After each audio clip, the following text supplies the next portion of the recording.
Bonjour à tous, bienvenue sur Math&Ça, ma chaîne de maths pour dédramatiser. Au programme aujourd'hui, une leçon très technique pour les experts, l'algorithme d'Euclide. Nous sommes bien évidemment dans le chapitre des experts qui traite de PGCD, théorème de Gauss et de Bézout. Je vous insère comme d'habitude le lien vers la playlist du chapitre afin que vous puissiez vérifier vos acquis et vos connaissances. Connaissez-vous par exemple la définition d'un nombre premier? Savez-vous ce que sont deux nombres premiers entre eux? On a donc aujourd'hui un mathématicien extrêmement connu, en tout cas a priori par tous les élèves. Ce mathématicien c'est Euclide et cependant on ne connaît pas grand-chose sur sa vie. Il était évidemment de la Grèce antique, il a vécu environ -300 avant Jésus-Christ, mais il n'y a pas de trace de sa vie ou de sa mort.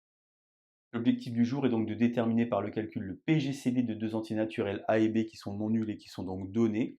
On va donc le faire à la main, mais également, vous allez voir, à l'aide d'un petit code Python. Je sais que vous adorez ça.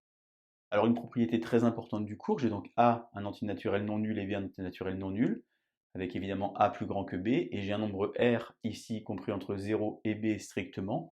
Eh bien j'ai écrit ce que vous avez appris depuis que vous êtes petit, la division euclidienne, A égale BQ plus R, où Q est appelé le quotient. Eh bien la propriété dit que les diviseurs de A et B sont égaux aux diviseurs de B et R. D, A, B représentent naturellement l'ensemble des diviseurs de A et de B. Alors pourquoi ceci? Eh bien c'est relativement simple, car si vous avez A égale BQ plus R, eh bien vous avez R qui vaut A moins BQ. Et si vous avez un nombre D qui divise A et qui divise B, alors il va diviser toute combinaison linéaire de A avec B, et en particulier R. Alors la méthode aujourd'hui de l'algorithme d'Euclide, elle est très simple à comprendre. Ça consiste à d'abord effectuer la division euclidienne de A par B, puis ensuite successivement toutes les divisions euclidiennes du diviseur et du reste de la division précédente. Je vous insère maintenant un petit code Python, puisque qui dit successivement dit boucle. J'ai donc construit ici un petit code Python. Alors c'est une fonction Python à deux arguments, naturellement A et B, puisqu'on a deux entiers naturels. On a donc une boucle tant que avec une instruction que vous connaissez certainement, A divise B, qui vous donne donc le reste de la division euclidienne. J'ai fait tourner ce petit code Python ici pour quelques valeurs. Alors par exemple pour 20 et 50, vous connaissez certainement deux têtes, le PGCD de 20 et 50. C'est bien entendu 10. Le PGCD de 13 et 25, 13 est un nombre premier, 25 n'est pas un multiple de 13. Leur PGCD vaut donc 1, on dit que 13 et 25 sont premiers entre eux. Et le PGCD de 1551 et 132, bien plus compliqué à trouver de tête, et l'algorithme d'Euclide ici, fait en Python, me donne la réponse, c'est donc 33.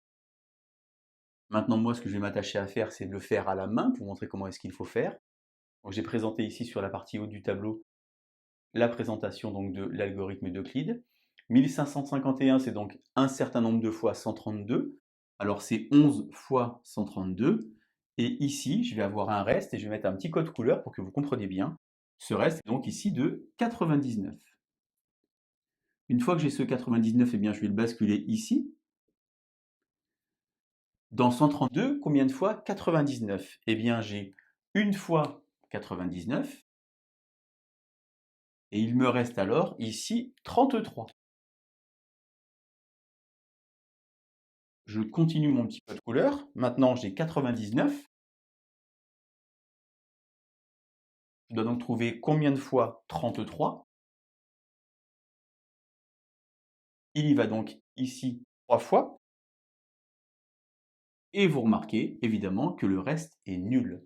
Eh bien, le PGCD, c'est le dernier reste non nul. Vous remarquez ici, 132 est venu à cette place, 99 ici, puis ici, 33 ici, et ça s'arrête. Je peux donc écrire ici que le PGCD de 1551 et 132, c'est donc 33. Je le savais déjà grâce à mon code Python, mais là je l'ai fait à la main. C'est maintenant à vous de jouer. Si vous voulez vous entraîner, bien regardez, j'ai proposé ici un exercice. Déterminez à la main le PGCD de 1274 et 275. Vous mettez la vidéo en pause, vous faites toutes les divisions et on se retrouve juste après pour la réponse. Alors évidemment, peut-être que vous allez avoir besoin d'un petit peu d'aide avec une calculatrice, mais l'objectif est donc de le faire de tête. Dans 1274, combien de fois 275? Eh bien 4 fois. 4 fois 275, et il va donc rester ici 174.